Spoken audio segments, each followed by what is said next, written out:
اور اگر برباد کرنے پر آ جائے تو قانونی محل بھی آپ کو محفوظ نہیں رکھ سکتا، نمودی عمارت بھی آپ کو نہیں بچا سکتا۔ تو مسبب الاسباب پہ بھروسہ رکھو، خیرات کے پیسے پہ نہیں، اللہ کی رحمت پہ بھروسہ رکھو، اپنے قوت بازو پہ بھروسہ رکھو، اپنی محنت پر بھروسہ رکھو، کسی کی بھیک پہ نہیں۔ وہ سچا دینے سے پیاس نہیں بجھتی اور بھیک مانگنے سے کوئی امیر نہیں ہوتا ہے بھائی۔ بھیک مانگنے سے اللہ کے رسول نے ارشاد فرمایا کہ جب کوئی انسان بھیک مانگنے پر آمادہ ہو جاتا ہے تو اللہ تعالیٰ اس کے لیے مفلسی کا دروازہ کھول دیتا ہے۔ اللہ تعالیٰ اس کے لیے غریبی کا دروازہ کھول دیتا ہے۔ وہ ظالم پوری زندگی بھیک ہی مانگتا ہے، اور جو آدمی اللہ کی رحمت پر اور اپنی محنت پر بھروسہ رکھتا ہے، اللہ تبارک و تعالیٰ اس کو دوستوں کے سامنے کاشر کرائی دراز کرنے سے محفوظ کر دیتا ہے کہ اس نے میری ذات پر بھروسہ کیا ہے، میری رحمت پر بھروسہ کیا ہے، میری رحمت سے امید لگائی ہے، اور اس کے کام اگر میری رحمت نہیں آئے گی تو کون ہے وہ اس کو سہائے؟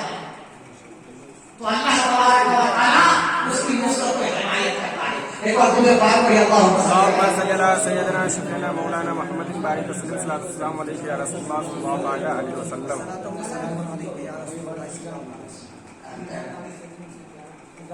دیکھیے باتیں تو بہت ساری موقع کا شکر ہے، لیکن اتنے وقتوں میں کسی ایک موضوع پہ واضح بیان نہ ممکن ہے۔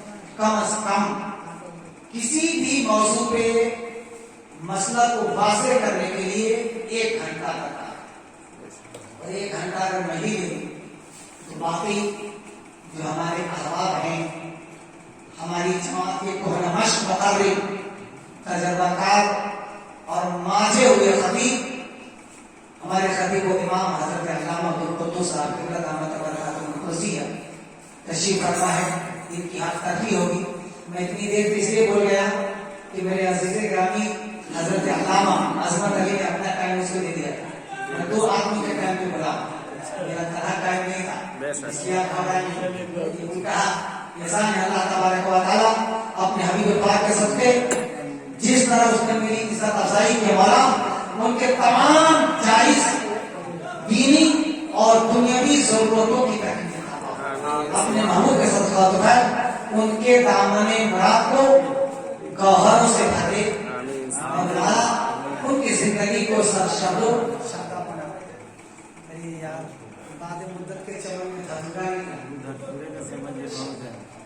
اتنی دیر میں نے اللہ اور اس کے رسول کا پیغام صداقت للہیت کے ساتھ آپ کے بیچ رکھا۔